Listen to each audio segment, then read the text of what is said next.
ठीक है, हम स्टार्ट करते हैं क्लास। तो एक दो लोग, दो तीन लोगों को ज्वाइन नहीं हो रहा है। लास्ट टाइम भी इनको दिक्कत आई थी। मेरे ख्याल से इनको क्या गूगल मीट पे इनको इंटरनेट की प्रॉब्लम है, तो ये क्या कर सकते हैं।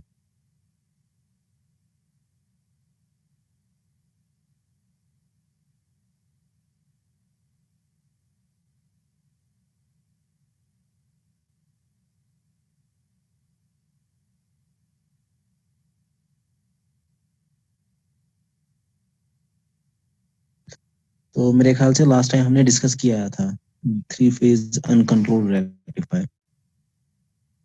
तो ये चीज हमने हमने ब्रिज वाला भी किया था उसमें।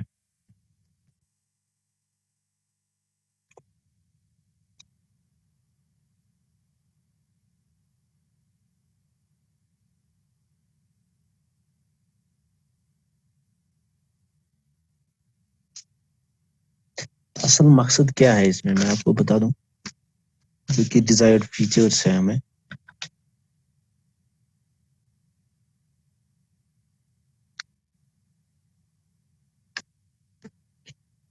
जो इसमें डिजायर्ड फीचर्स है वो आप,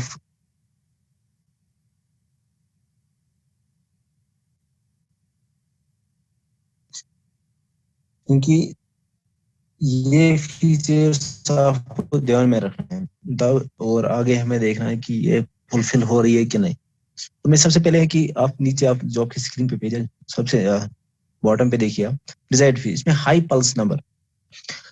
क्योंकि आपने लास्ट क्लास में भी देखा, जैसे हमारा पल्स नंबर इंक्रीज होता है उससे क्या होता है कि डीसी आउटपुट वोल्टेज, उसका मैग्नीट्यूड भी इंक्रीज होता है। हमने लास्ट क्लास में देखा। आप यहाँ पे भी चेक कर सकते हो। अभी हमारे पास थ्री फेज ब्रिज रेक्टिफायर है अनकंट्रोल्ड। तो आप देखिए यहाँ पे जो हमारे पास डीसी वोल्टेज है उसको हमने इन टर्म्स ऑफ क्यू लिखा है। क्योंकि क्यू यहाँ पे क्या है, three. P equal to Q into S into R. P होता है पल्स नंबर, और आप यहाँ पे देख सकते हो S is the number of this valves connected in series, R is the number of valves connected in parallel. ठीक है। क्यू होता है कम्यूटेशन ग्रुप। एक कम्यूटेशन ग्रुप दैट मीन्स कि एक साथ कितने थायरसेट्स ऑन हो रहा है, दैट्स क्यू। और पी यहाँ पे जो पल्स नंबर है वो आप चेक कर सकते हो कि एक साइकिल के इनपुट के एक साइकिल के अबाउट हमारे पास आउटपुट में 6 पल्स मिलते हैं। इसका पल्स नंबर कितना है, 6। तो पल्स नंबर यहाँ पे 6 है। तो जब हमने डीसी वोल्टेज यहाँ से कैलकुलेट की, वी नॉट, तो एवरेज वोल्टेज जब हमने यहाँ से कैलकुलेट की, वो आई 1 divide by time period. Time period हमारा पाई/3 है, 120 degree. Pi by minus pi by, अब यहाँ पे देखिए -π/6 से +π/6 था मेरे ख्याल से यहाँ पे, है ना। जब हम यहाँ पे चेक करेंगे -π/6 से +π/6 तक, तो हमारा एक टाइम पीरियड आएगा। यहाँ पे थोड़ा सा इसको, यहाँ पे हमने जो देखा था, अगर हम इस पीरियड में इसका एवरेज वैल्यू निकालेंगे तो -π/6 से +π/6 जा सकते हैं। ठीक है। तो फिर हमने क्या किया यहाँ पे, इसको हम यहाँ फॉर्मूला में इसको पुट कर सकते हैं। π/6 की जगह या π/6 की जगह आप क्यू पी पुट कर सकते हो, क्योंकि पी हमारा पालस नंबर है, P6। तो यहाँ पे जो π/क्यू है ना, ये क्यू नहीं आना चाहिए, यहाँ पे क्यू पी आना चाहिए। ठीक है। तो आप ये चीज यहाँ पे देखिए। और जो हमारे डिजायर्ड फीचर्स हैं, जब हमारा पालस नंबर बढ़ेगा, क्योंकि एवरेज वोल्टेज तभी बढ़ेगी जब पालस नंबर इंक्रीज होगा। ठीक है। ये एक पॉइंट है हमारे पास। नेक्स्ट पॉइंट क्या है, peak inverse voltage upon V D not DC voltage, इनका ratio it should be low as possible. अब ये लो कब होगा, peak inverse voltage divide by DC voltage, इसका वैल्यू कब कम होगा, कोई बता सकता है। आसान है, बताइए। Peak inverse voltage upon V D not, it should be minimum. जितना हम इसको मिनिमम रख सकते हैं उतना हमें इसको रख करना है मिनिमम, ताकि हमारे ये हमारे डिजायर्ड फीचर्स है। ये तभी होगा, या तो पीक इनवर्स वोल्टेज कम होनी चाहिए पहले ही। जब पीक इनवर्स वोल्टेज कम होगी, इसका मैग्नीट्यूड कम होगा, divide by V D nought, that is DC voltage, हमें आउटपुट डीसी वोल्टेज ज्यादा होनी चाहिए। जब वी डी नॉट बड़ा होगा और पीक इनवर्स वोल्टेज छोटी, उसका वैल्यू कम होगा, तो इनका रेशियो बिल्कुल कम आएगा। ठीक है। तो ये कंडीशन क्या है, V D nought should be maximum. हमें डीसी आउटपुट को मैक्सिमाइज करना है। डीसी आउटपुट कब मैक्सिमाइज होता है? जब हमारा पल्स नंबर इंक्रीज हो जाएगा, ठीक है। तो यहाँ पे आप ये चीज देख सकते हो। नेक्स्ट जो इसमें डिजायर्ड फीचर है, इसमें आप देखिए, that is V nought upon E, it should be as high as possible. ये 2-4 पॉइंट्स इनको ध्यान में रखना है पूरे चैप्टर में, जो पूरा चैप्टर इसमें ये ध्यान रखना है। V D not upon E, it should be high as possible.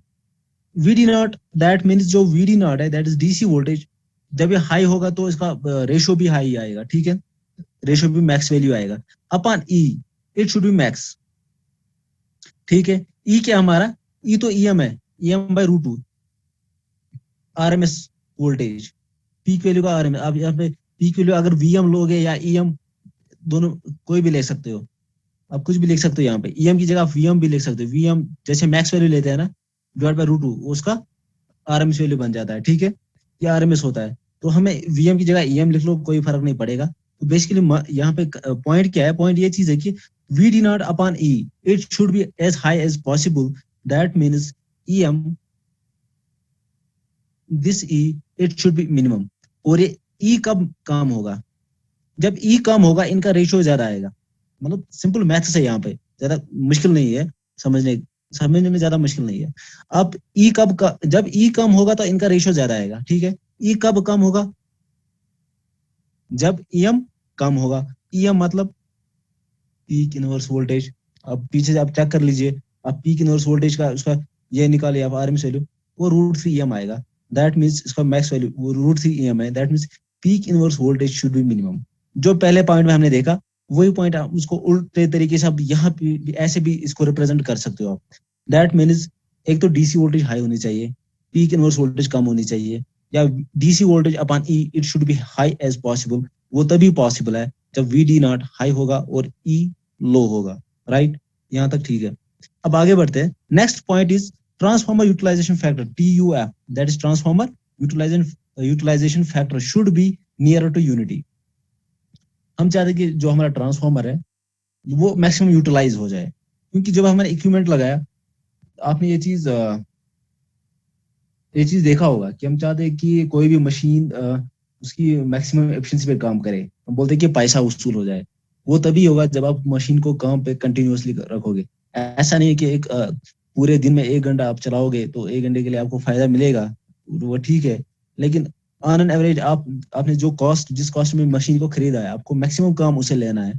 तो बेसिकली वही पॉइंट यहाँ पे भी है। ट्रांसफॉर्मर आपने लगाया, ट्रांसफॉर्मर चाहते हो कि मैक्सिमम यूटिलाइज हो जाए। ये कब यूटिलाइज होगा? जब इसका मैक्सिमम पावर आउटपुट पे, जो आप ट्रांसफॉर्मर पे जो एसी पावर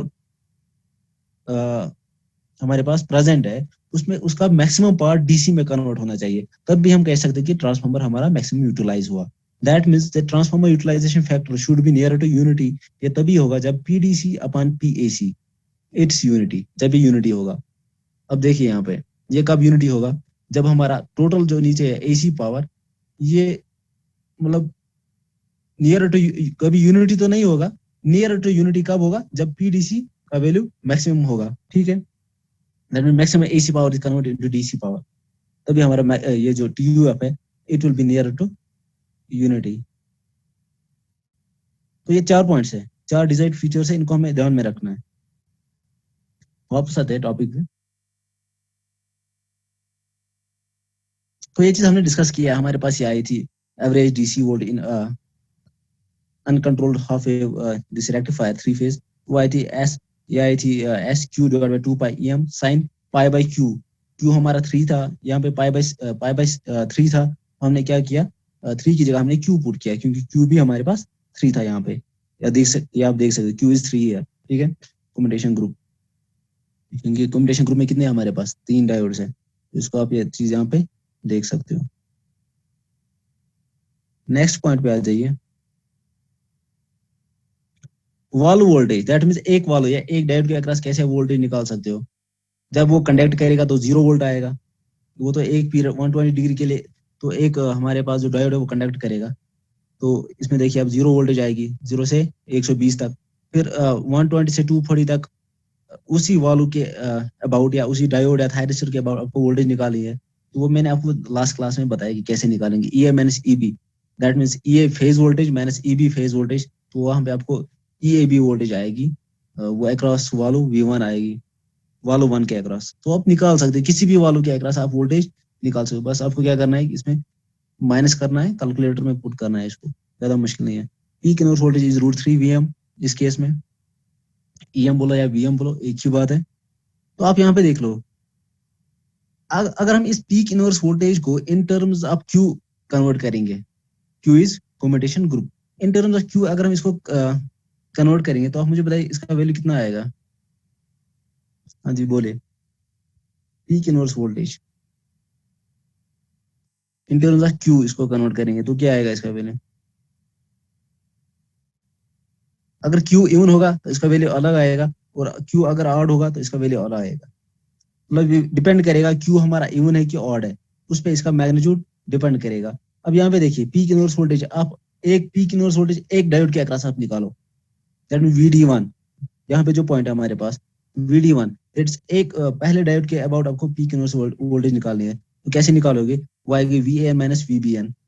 तो आप इसको जब कैलकुलेट करोगे, मैंने आपको बोला था लास्ट क्लास में, इसको आप कैलकुलेटर में पुट कीजिए, one angle 0 minus one angle minus 120, that will B √3 EM या VM। इसका मैक्सिमम वैल्यू कितना आएगा, √3 EM। तो इसको आप इन टर्म्स ऑफ क्यू भी कर सकते हो कन्वर्ट, ठीक है। तो कैसे करोगे इसको इन टर्म्स ऑफ क्यू, बताइए कैसे हम इसको इन टर्म्स ऑफ क्यू लिख सकते हैं, एनी आइडिया।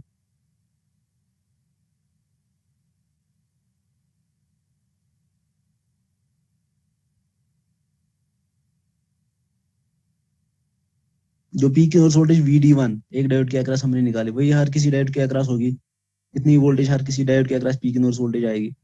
तो आपको इस इंटरनल क्यू इसको रिप्रेजेंट करना है, कैसे करोगे, एनी आइडिया।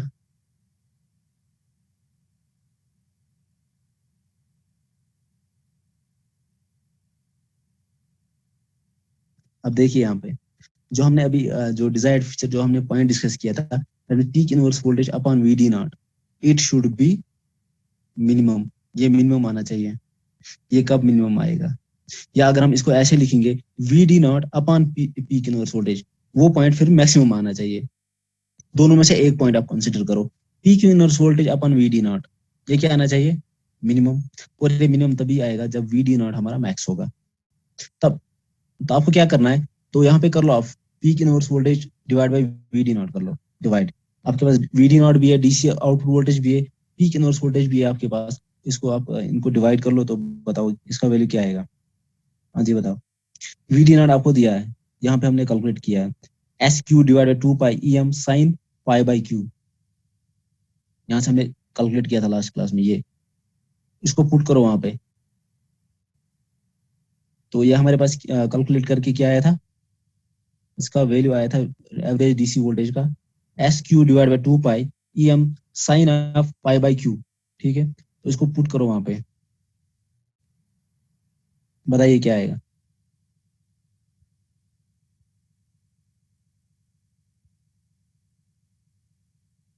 यहाँ पे पुट करो इसको, पीक इनवर्स वोल्टेज क्या है हमारे पास, √3 EM। तो √3 EM upon this SQ divide by 2π, ये है ना, EM into sine pi by Q, sine pi by Q. तो 2π ऊपर आएगा, EM कैंसिल हो जाएगा, 2π कैंसिल हो जाएगा, 2π ऊपर आएगा, EM कैंसिल हो जाएगा, ऊपर क्या आएगा, 2π into √3 whole divide by SQ, और साथ में क्या आएगा, साइन पाई बाई क्यू। तो आप यहाँ पे देखिए वही आया कि नहीं, यहाँ पे देखिए 2π divide by SQ sine pi by Q, लेकिन यहाँ पे √3 हमने लिया था, हमें यहाँ हमारे पास √3 आया था। तो √3 क्यों आया था बताइए, √3 कब आया था हमारे पास, ऊपर, यहाँ से चेक करो आप, पीक इनवर्स वोल्टेज थी हमारे पास √3 EM। अगर आप इसको मैक्स वैल्यू की टर्म्स में लिखोगे तो हम कैसे लिखेंगे फिर E, ठीक है, तो EM लिख सकते हैं, तो √3 लिखने की जरूरत नहीं है उस केस में। फिर यहाँ पे चेक करते 1 मिनट, तो क्लियर आउट करते हैं। वो जो लास्ट क्लास मैंने पढ़ा था उसी को हम यहाँ पे थोड़ा सा एनालाइज कर रहे हैं, वेव फॉर्म को। बाकी कुछ नया नहीं किया मैं, अभी हमने कुछ नया नहीं किया। तो हमारे पास ये VD0 भी है और पीक इनवर्स वोल्टेज भी है हमारे पास। जब हम डिवाइड करेंगे तो क्या आएगा हमारे पास,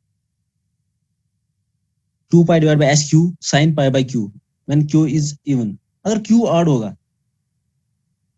मुझे यहाँ पे बताओ, अगर यहाँ पे Q इवन होगा नीचे, that means pi by 2, pi by 4, pi by 6, Q even के लिए ये इक्वेशन वैलिड है, और Q ऑड के लिए ये इक्वेशन हमारे पास वैलिड है। क्योंकि जब ऑड होगा मल्टीप्लाई बाय 2 करो तो सेम रहेगा, ठीक है। अब हमें क्या करना है, असल पॉइंट क्या है, हमें असल पॉइंट जो हमें पूरे चैप्टर में इसको आगे ले चलना है, हमें देखनी है configuration P, Q, R and S। P is a pulse number, Q is a commutation group, R is the number of valves connected in parallel, S is the number of valves connected in series। इन चारों का आपको meaning आपको पता होनी चाहिए, क्या point है, P क्या रिप्रेजेंट करता है, Q क्या रिप्रेजेंट करता है, R और S क्या रिप्रेजेंट करता है। अब हमें देखना है कि, लेकिन हमारा मोटिव क्या है, P is a pulse number, इसको इंक्रीज करना है, पल्स नंबर को इंक्रीज करना है, ये हमारा मेन यहाँ पे मकसद है। तो इसको कैसे इंक्रीज करें वो आप आगे देखेंगे हम। लेकिन P किसके बराबर है, P होता है Q into R into S, right. P is equal to Q into R into S। अब हमें क्या देखना है, हमें देखना है कौन सी कॉन्फ़िगरेशन में हमारा P जो है, कौन सी कॉन्फ़िगरेशन हमारे लिए बेस्ट रहेगी। अभी हम बात करेंगे 6 पल्स की, तो 6 पल्स में हमारे पास 2-4 कॉन्फ़िगरेशन हमारे लिए हमारे पास यहाँ पे पॉसिबल है। अगर P हमारा 6 है, अब इसको थोड़ा सा ध्यान रखना है, अगर हमारा P6 है, this P, Q, R and S, इसके लिए हमारे पास डिफरेंट डिफरेंट कॉन्फ़िगरेशन बनेगी। अब देखो यहाँ पे, एक तो हमारे पास कॉन्फ़िगरेशन जो बनेगी वो आएगी Q हमारा 6 हो, बाकी 1, ये भी 1, 6 इंटू 1 इंटू 1 दैट 6। यहाँ पे भी हमारा पल्स नंबर 6 आ रहा है, ठीक है। या ये चीज भी पॉसिबल है, Q is 3, R is 2 and S is 1, 3 into 2 into 1 6, ये कॉन्फ़िगरेशन भी पॉसिबल है, ठीक है। ये कॉन्फ़िगरेशन भी पॉसिबल है जो मैंने यहाँ पे नोट किया है, आप ये 3 हो, ये 1 और ये 2, Q3, R is 1 and S is 2, तो इस कॉन्फ़िगरेशन से हमारे पास 6 पल्सेस आएंगे। और एक पॉसिबल है यहाँ पे 2 3 1, ये भी इससे भी 6 आएगा, या 2 1 3, 2 1 3। अब मैंने क्या बोला आपको, मैं आपको बोल रहा हूँ ये जो कॉन्फ़िगरेशन है 3 1 2, 3 1 2 कॉन्फ़िगरेशन, ये this is the best configuration, यही कॉन्फ़िगरेशन बेस्ट है। और ये क्यों बेस्ट है ये आपको आगे पता चलेगा। इन सारे कॉन्फ़िगरेशन में हमें 6 पल्स मिल रहे हैं, नो डाउट, लेकिन ये जो कॉन्फ़िगरेशन ये बेस्ट है, और ये हमें आगे डिफरेंट बाकी जब हम सर्किट सॉल्व करेंगे वहां पे आपको पता चलेगा यही क्यों बेस्ट है। हमें Q को 3 रखना है, S is a number of valves connected in series, that should be 2 and R is 1। 6 pulse के लिए ये कॉन्फ़िगरेशन बेस्ट है। 12 पल्स के लिए अलग कॉन्फ़िगरेशन पॉसिबल, उसके लिए तो और केसेस बनेंगे, लेकिन 6 पल्स के लिए हमारे पास 3 1 2 कॉन्फ़िगरेशन हम माने कि ये बेस्ट है। अब ये आगे पता चलेगा, पहले हम ये पहले नहीं बता सकते, ये आगे हमें पता चलेगा क्यों ये बेस्ट कॉन्फ़िगरेशन क्यों है। तो ये थे हमारे पास, ये भी हमने लास्ट टाइम डिस्कस किया, 3 फेज ब्रिज रेक्टिफायर। इसमें अनकंट्रोल्ड हमने डायोड्स लगा के हमने 6 पल्स हमारे पास आए थे, आउटपुट पे 6 पल्स मिले थे हमें, ठीक है। तो ये यहाँ पे सबको पता है। अब देखो यहाँ पे हार्मोनिक्स, अब देखो थोड़ा सा यहाँ पे ध्यान देना है। थोड़ा सा मैं हार्मोनिक्स का यहाँ पे बता दूं। हार्मोनिक्स, इसमें हार्मोनिक्स जो आएंगी at the output DC side वो होगी N equal to N plus minus one, N P plus minus one, N P plus minus one. ये हार्मोनिक्स की कॉन्फ़िगरेशन आएगी आउटपुट पे ऑन डीसी साइड। ये फॉर्मूला आपको याद रखिए।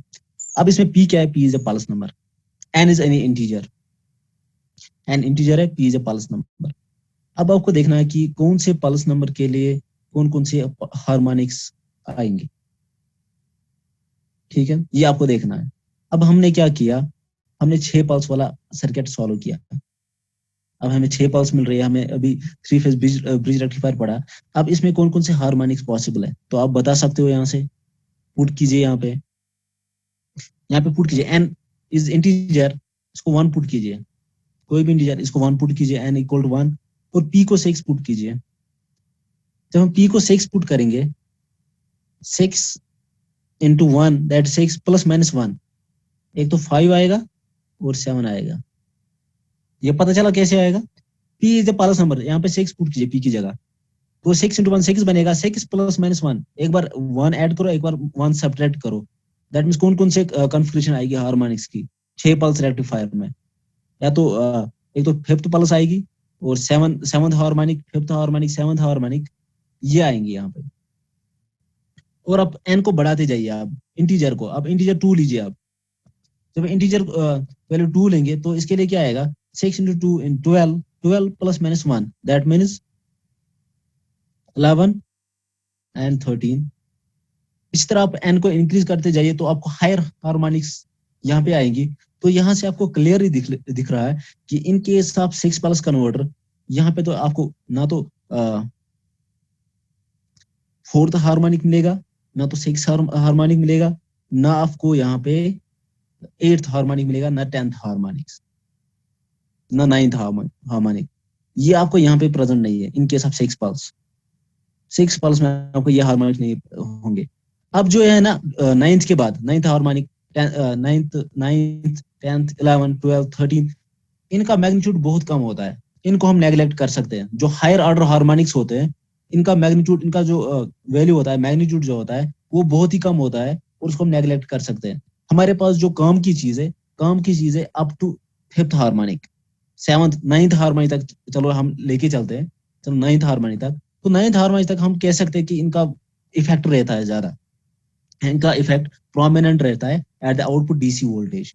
तो हमें क्या चाहिए, हमारा मकसद क्या होना चाहिए फिर? ये जो हार्मोनिक्स है, lower order harmonics, third harmonic, second harmonic, third harmonic, fourth, fifth, six, seventh, इनको हमें मैक्सिमाइज करना है। सॉरी, मैक्सिमाइज नहीं करना, इनको मिनिमाइज करना है, इनको कम करना है। हम चाहेंगे इन हार्मोनिक्स को हम एलिमिनेट करें, लोअर ऑर्डर हार्मोनिक्स। इनको एलिमिनेट क्यों करेंगे? क्योंकि इनका मैग्नीट्यूड हाई होता है as compare to higher order harmonics. इनका मैग्नीट्यूड ज्यादा होता है, तो इनका असर ज्यादा होगा डीसी आउटपुट पे। ये ज्यादा डिस्टॉर्ट करेगी हमारे आउटपुट वोल्टेज को। तो दैट मीन्स कि हमें इनको मिनिमाइज करना है, इनको नेग्लेक्ट कर, इनको हमें यहाँ पे एलिमिनेट करना है। तो कैसे एलिमिनेट करेंगे? तो आप देखिए यहाँ पे एक नेक्स्ट पॉइंट में यहाँ पे डिफाइन करना चाहता हूँ, आप थोड़ा सा ध्यान रखना। अगर हम पल्स नंबर 12 करेंगे, if P is 12, if P is 12, इसको ध्यान रखना। अगर हमारा पल्स नंबर 12 है, दैट मीन्स हमारे आउटपुट रेक्टिफायर, जो हमारा कन्वर्टर है, उसके आउटपुट में हमारे हमको 12 पल्स मिल रहे हैं पर साइकिल। हमारे हमको 12 पल्स मिल रहे हैं। तो आप मुझे बताइए इसमें से कौन कौन से हार्मोनिक्स प्रेजेंट होंगे? एन, फॉर्मूला क्या है हमारे पास? एन पी +-1, और P is pulse number, N is the integer. तो आप मुझे बताइए इसमें कौन कौन से हार्मोनिक्स आएंगे 12 पल्स कन्वर्टर में? हाँ जी, बताओ।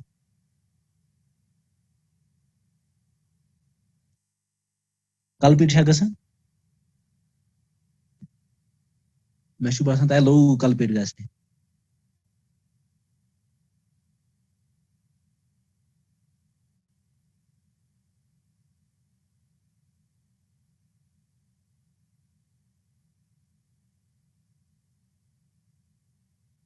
हाँ जी, वाजिद, आसिफ, सोएब, सब सोए हो? जी सर। सोए हो? नींद चेक नो कर सर। रहे हो? बाकी लोग आसिम, बशीर, वालेकुम सर। बुरहान, वालेकुम सलाम, मंशा। हाँ बताइए ना फिर। ये चीज आपको समझ आ रहा है कि हार्मोनिक्स कैसे निकालेंगे, मतलब जी एक सर। हायर ऑर्डर हार्मोनिक्स कैसे आते हैं? हम पालस नंबर से कैसे हम चेक कर सकते हैं कौन कौन से हार्मोनिक्स प्रेजेंट होंगे हमारे पास आउटपुट डीसी पे? ये चीज समझ आ रहा है यहाँ पे? जी सर। Mansha, roll number 25। यह शेंगित अमिस पाई क्या चलान क्लास में।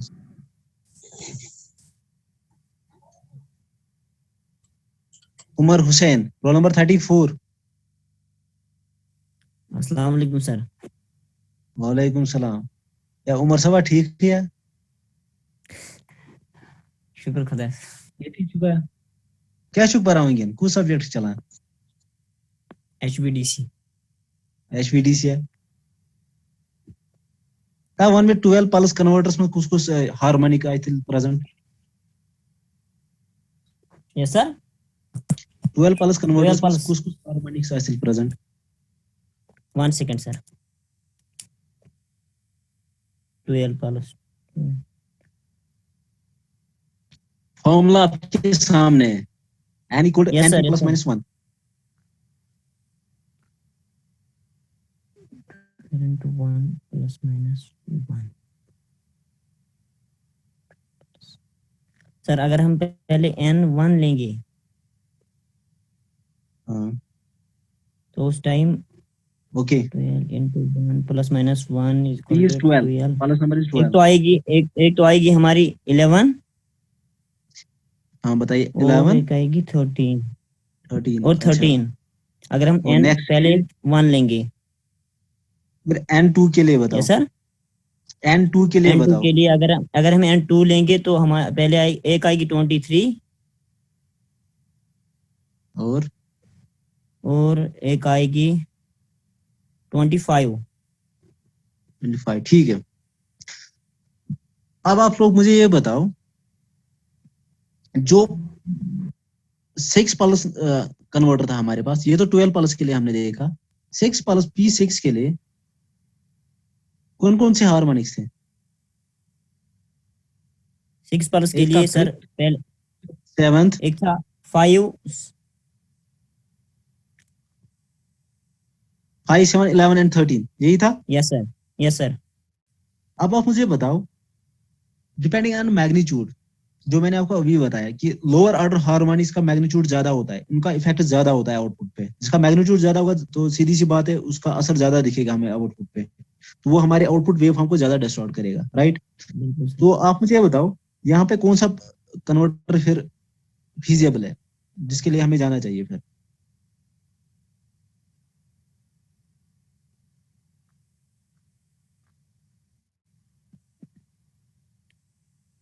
कॉमन क्या चीज है इन दो कन्वर्टर में? इन दो कन्वर्टर में कॉमन एक चीज है। अब देखो, 12 पल्स और 6 पल्स कन्वर्टर में, 12 पल्स में भी आपके पास 11th हार्मोनिक होगा, 13th हार्मोनिक, 23, और 6 पल्स में भी आपको 11th हार्मोनिक, 13th हार्मोनिक मिलेगा। लेकिन आप मुझे ये बताओ, 12 प्लस में क्या डिफरेंट है फिर? 12 प्लस में आपको 5th और 7th हार्मोनिक है ही नहीं। 6 प्लस में आपको 6 प्लस और कन्वर्टर में क्या है? 5th harmonic and 7th harmonic. लेकिन 12 प्लस में आपको ना तो 5th हार्मोनिक प्रेजेंट है और ना 7th हार्मोनिक प्रेजेंट है। दैट मीन्स आपके 12 प्लस कन्वर्टर ने क्या काम किया यहाँ पे? इसने तो बढ़िया काम किया हमारे लिए। इसने क्या किया? इसने 5th हार्मोनिक और 7th हार्मोनिक को एलिमिनेट ही किया। इसलिए मैं आपको बोल रहा था, जो हमारे पास डिजायर्ड फीचर्स है, डिजायर्ड फीचर्स यही है कि हमें higher order higher pulse number के लिए जाना है। क्योंकि जब हमारा पल्स नंबर इंक्रीज होता है, एक तो हमारा डीसी आउटपुट इंक्रीज होता है, उसका मैग्नीट्यूड, और आपको अब देखो यहाँ पे हार्मोनिक्स भी एलिमिनेट हो जाएंगे। जो आपके लोअर ऑर्डर हार्मोनिक्स है जिनका इफेक्ट ज्यादा होता है, ये भी एलिमिनेट हो जाएंगे। ठीक है, ये चीज क्लियर हुआ सबको? Yes sir. चलिए जी, ठीक है। तो हार्मोनिक्स वाला कंसेप्ट इसको आपको ध्यान में रखना है।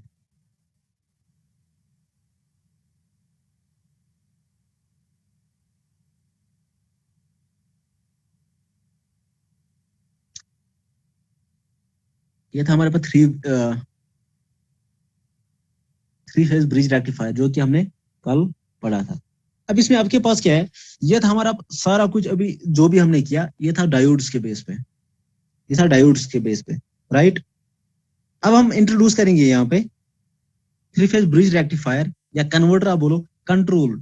अब हम कंट्रोल वाला पार्ट यहाँ पे पढ़ेंगे। कंट्रोल में क्या होगा डिफरेंट, कोई डिफरेंट एक ही डिफरेंस होगी, दैट इज हम यहाँ पे थायरिस्टर यूज करेंगे, डायोड की जगह थायरिस्टर यहाँ पे पुट करेंगे सर्किट में। यहाँ पे क्या लगाएंगे, थायरिस्टर, यहाँ पे हम थायरिस्टर लगाएंगे। तो जो हमारा सर्किट होगा वो थायरिस्टर बेस्ड होगा यहाँ पे। तो आप स्क्रीन पे देख सकते हो ये चीज। तो इसमें क्या है, कुछ पॉइंट्स हम पहले इसमें पढ़ेंगे जो कि अभी हमने पढ़ा शायद। डिजायर्ड फीचर्स नीचे आइए यहाँ पे, desired features. Number of pulse should be large but not too large because of complexity, 6 pulse 12 pulse is optimal। अब देखो यहाँ पे, अब अभी हम क्या देख रहे थे कि हमें हायर पल्स नंबर के लिए जाना चाहिए क्योंकि हमारा डीसी आउटपुट इंक्रीज हो रहा है, ठीक है, और हमारे हार्मोनिक्स भी एलिमिनेट हो रहा है। तो ठीक है, हमें दो फायदे तो मिल रहे थे हायर पल्स नंबर से, लेकिन एक प्रॉब्लम आएगी जो ही आप 12 पल्स के लिए जाओगे। 12 पल्स में क्या, ये हमारे पास 6 पल्स है, 12 प्लस के लिए क्या करना पड़ेगा आपको, एक और पैरेलल में लगाना पड़ेगा थ्री फेज कन्वर्टर। यहाँ पे थ्री फेज कन्वर्टर पैरेलल में लगाना पड़ेगा, यही एक और सर्किट आपको इसके पैरेलल में लगाना पड़ेगा और इनको ऑपरेट करना करना पड़ेगा आपको साइमल्टेनियसली। जब हम साइमल्टेनियसली इनको ऑपरेट ऑपरेट करोगे तो आपके पास 12 पल्सेस आएंगे, वो हम डिस्कस करेंगे नेक्स्ट क्लास में। 12 पल्सेस 12 पल्स कन्वर्टर कैसे हमें हमारे पास 12 पल्सेस मिलते हैं।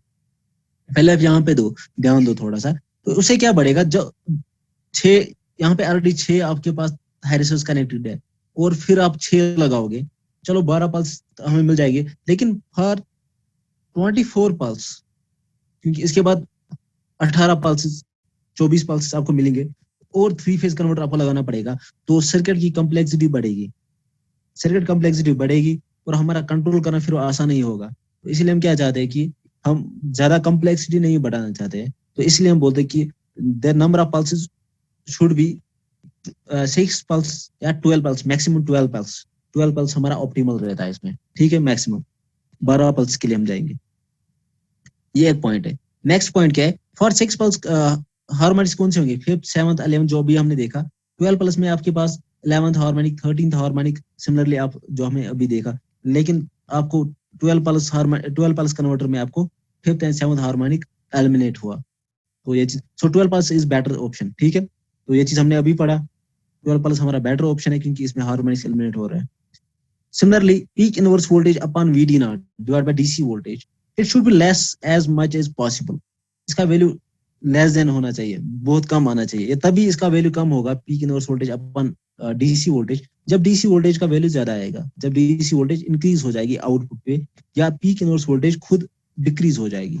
सो peak inverse voltage should be low या DC output voltage should be large, V D not. तो ये दो ही चीजों से हमें पॉसिबल है कि हम इसका ओवरऑल वैल्यू कैसे कम कर सकते हैं। हमारे पास दो ही चीजें हमारे जो हम कंट्रोल कर सकते हैं, या तो पीक इनवर्स वोल्टेज को कंट्रोल करो या तो वीडी नॉट को कंट्रोल करो, तभी हम इनका रेशो कंट्रोल कर सकते हैं, ठीक है। ये था हमारे पास नेक्स्ट पॉइंट।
हाँ, तो हम क्या देख रहे थे यहाँ पे, तो peak inverse voltage upon V D nought DC output voltage its value should be minimum, जो कि दो तरीके से पॉसिबल है, या तो पीक इनवर्स वोल्टेज को आप कम करो या तो आप वीडी नॉट को इंक्रीज करो, ठीक है।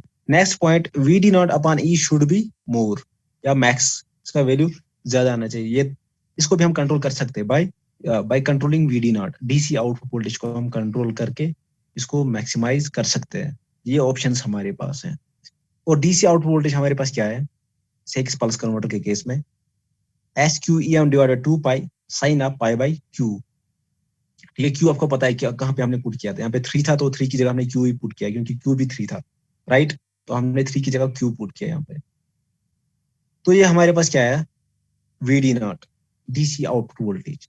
Transformer utilization factor should be unity, जो अभी हमने डिस्कस किया, ये यूनिटी आना चाहिए। DC out power should be maximum. और ट्रांसफॉर्मर यूटिलाइजेशन फैक्टर किसके बराबर होता है, PDC upon PAC, input power to the converter. इसका कितना पार्ट हमारा डीसी में कन्वर्ट हो रहा है, that is transformer utilization factor. Next, अब फिर कुछ कॉन्फ़िगरेशन मैंने आपको यहाँ पे बताई। ये हमारे पास 2-4 कॉन्फ़िगरेशंस पॉसिबल है, 5 कॉन्फ़िगरेशंस, लेकिन बेस्ट कॉन्फ़िगरेशन हमारी रहेगी where Q is 3, R is 1 and S is 2। 6 pulse के लिए हमारे पास ये बेस्ट कॉन्फ़िगरेशन है 6 पल्स कन्वर्टर के लिए। तो इन पॉइंट्स को हमें ध्यान में रखना है, ठीक है। तो यहाँ पे आप ये चीज आप देख सकते हो, इनका वैल्यू आप चेक कर सकते हो यहाँ पे, right. V D not upon E हमारे पास ये वैल्यू आ गया। DC output voltage divide by E करो तो हमारे पास ये वैल्यू आएगा। एक्चुअली क्या किया हमने यहाँ पे हमने क्या किया, V D not it is root two E S into Q divide by pi sine pi by Q, sine pi by Q. अब इस ई को नीचे लाओ, divide by V D not divide by E, तो हमारे पास क्या बचेगा, हमारे पास आएगा V D not upon E that will be root two Q S divide by pi sine pi by Q. तो आप ऐसे इसको निकाल सकते हो, V D not upon E and ये मैक्सिमम होना चाहिए, ठीक है। तो आप यहाँ से देख लो आप ये मैक्सिमम कब होगा, इसका वैल्यू मैक्सिमाइज कब होगा, जब आपका क्यू और एस, या तो आपको क्यू को बढ़ाना है या एस को बढ़ाना है, या तो दोनों को बढ़ाना है, क्यू और एस को। तो इन दो को बढ़ा के आप इसका जो रेशियो है इंक्रीज कर सकते हो, राइट। तो हमारे पास ये चीज है, ये तरीका है इसको इंक्रीज करने का। नेक्स्ट पॉइंट क्या है, transformer utilization factor that is PDC divide by PAC.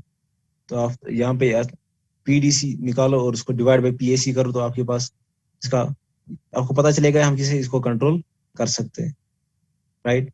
फिर करंट, अब मुझे बताओ ये जो हमारे पास कन्वर्टर है, करंट की वेवफॉर्म क्या आएगी इस केस में, आउटपुट करंट कैसा आएगा, थ्रू एक थायरिस्टर के थ्रू एक पाथ में करंट कैसे आएगा, जब हमारा 1 यहां से कंडक्ट करा है और यहां से कौन कंडक्ट करेगा बताइए, कॉन्फ़िगरेशन क्या होती है, पहले साइकिल में कौन कौन कंडक्ट करता है, हाँ जी,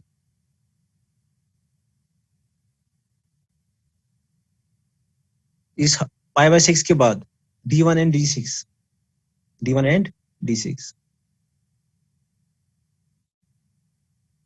तो यहाँ पे कौन कौन सा कंडक्ट करेगा, T1 एंड T6, ये दो कंडक्ट करेंगे पहले, ये कंडक्ट करेंगे। तो आप मुझे बताओ करंट कैसे आएगा, लोड के थ्रू। और लोड में आप देख लो एल क्या हमारे पास, एल इज इनफाइनाइट। इसका कहने का मतलब एल हमने मैक्सिमम क्यों रखा है, यहाँ पे कहने का मतलब ये है क्योंकि जो आउटपुट करंट है दैट इज कांस्टेंट। जब इंडक्टर हमने लार्ज वैल्यू का इंडक्टर हमने लोड में कनेक्ट किया है, इट मीन्स कि हमारा लोड करंट क्या है, वो कांस्टेंट है। ये साइनसॉइडल टाइप नहीं आएगा, कांस्टेंट टाइप आएगा। तो आप मुझे बताइए जब 1 और 6 कंडक्ट करेगा तो करंट की वेवफॉर्म कैसी आएगी, हाँ जी बताओ कैसे आएगा, जब 1 और 6 कंडक्ट करेगा तो करंट के क्या आएगा, ऐसे स्क्वायर टाइप आएगा, ठीक है। दिस ID नॉट, ऐसे आएगा। स्ट्रेट क्यों आएगा? क्योंकि लोड करंट हमारा कांस्टेंट है, ये साइनसॉइडल टाइप नहीं आएगा। Inductance is large in the load, so it is constant. फिर आप मुझे बताओ, नेक्स्ट साइकिल में फिर T3 और T2 कंडक्ट करेगा तो ऑफ रहेगा। फिर जब अगली बार 3 साइकिल्स के बाद फिर से यही कंडक्ट करेगा, यही कंडक्शन मोड आएगा, तो फिर से कंडक्ट करेगा। ठीक है, तो आप मुझे बताओ, लेकिन उस केस में फिर नेगेटिव, एक मिनट, यहाँ पे देखिए, यहाँ पे मैंने इसको ड्रॉ किया है, तो आप यहाँ पे देखिए, आप पहले 3 साइकिल्स में, लेकिन इनपुट के एक कंप्लीट साइकिल में आपको आउटपुट पे एक पल्स मिलेगी करंट की, एंड इट्स कांस्टेंट 120 डिग्री। इसका भी टाइम पीरियड सेम ही होगा, जो वोल्टेज का टाइम पीरियड होगा वही करंट का भी टाइम पीरियड होगा, कंडक्शन टाइम। तो 120 डिग्री के लिए आपको करंट ID आएगा, DC करंट। और आप ये चीज यहाँ से, और इसको कांस्टेंट क्यों माना हमने? क्योंकि इंडक्टेंस लार्ज है लोड में।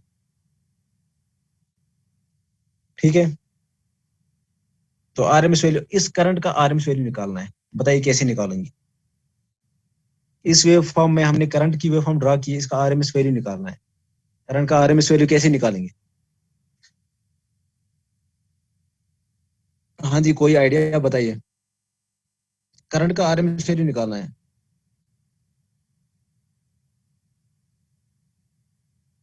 और ये करंट आपको पता है ट्रांसफार्मर के सेकेंडरी के थ्रू जाएगा, फिर 1 और 6 के थ्रू जाएगा लोड, फिर से ट्रांसफार्मर के सेकेंडरी में से फ्लो करेगा, यही करंट।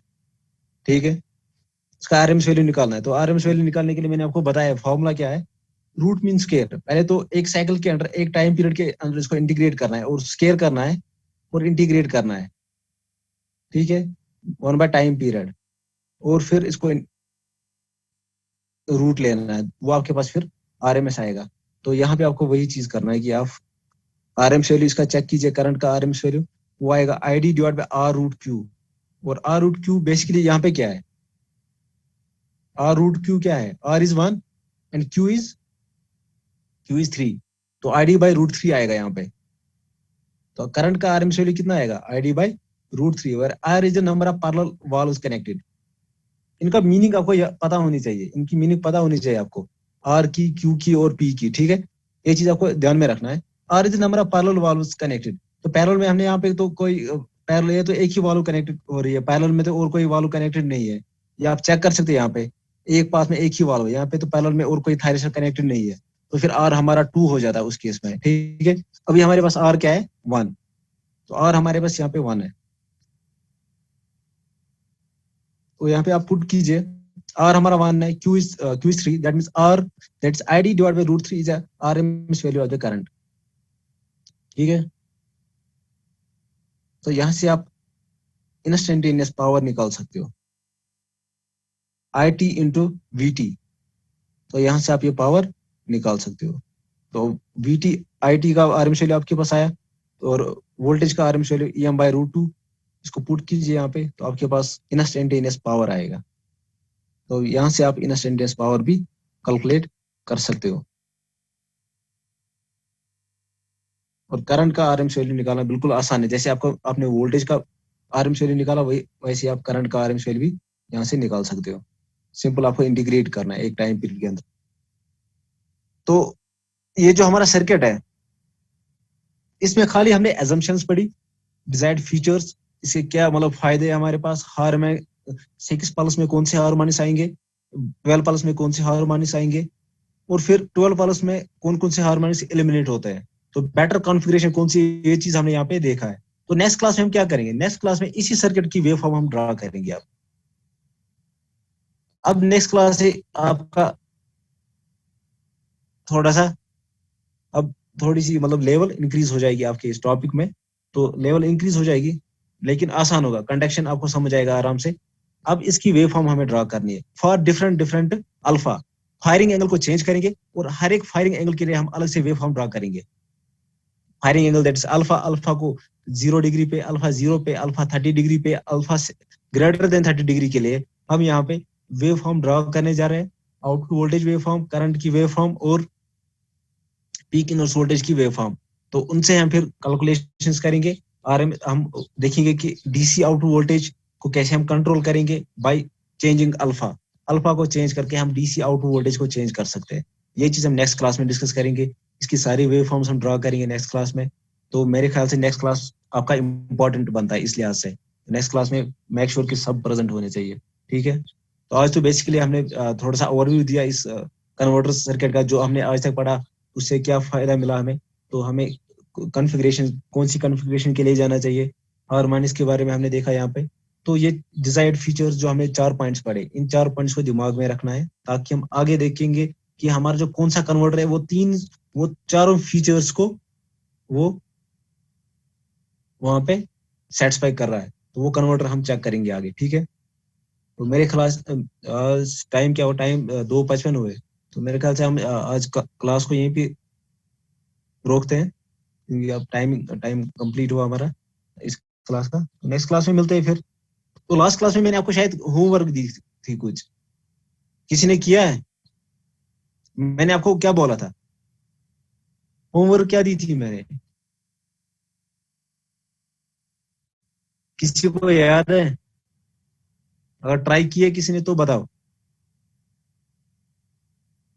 मैंने आपको लास्ट क्लास में होमवर्क दी थी कि आपको इस 3 फेज कन्वर्टर में क्या करना है, 3 फेज रेक्टिफायर में। इसमें आपको डायोड के अक्रॉस वोल्टेज की वेवफॉर्म को ड्रॉ करना है। डायोड D2 D3 जो भी है, D1 के अक्रॉस तो हमने बना ली थी। हाँ जी, किसी ने ट्राई की है? किसने वेवफॉर्म ड्रा की है, वोल्टेज की वेवफॉर्म अक्रॉस डायोड? हाँ जी बताओ। नालायक में पता तय करो नहीं की है।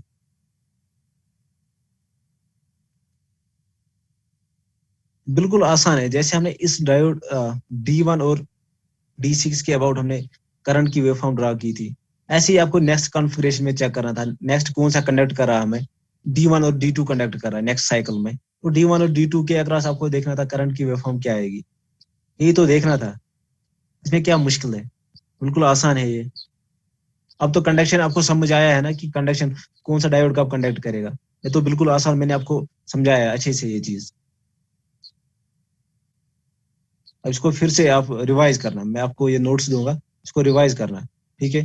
तो नेक्स्ट क्लास में हम देखेंगे अब अल्फा के लिए कैसी वेव फॉर्म्स आएंगी for 3 phase converter. Next class में मिलते हैं।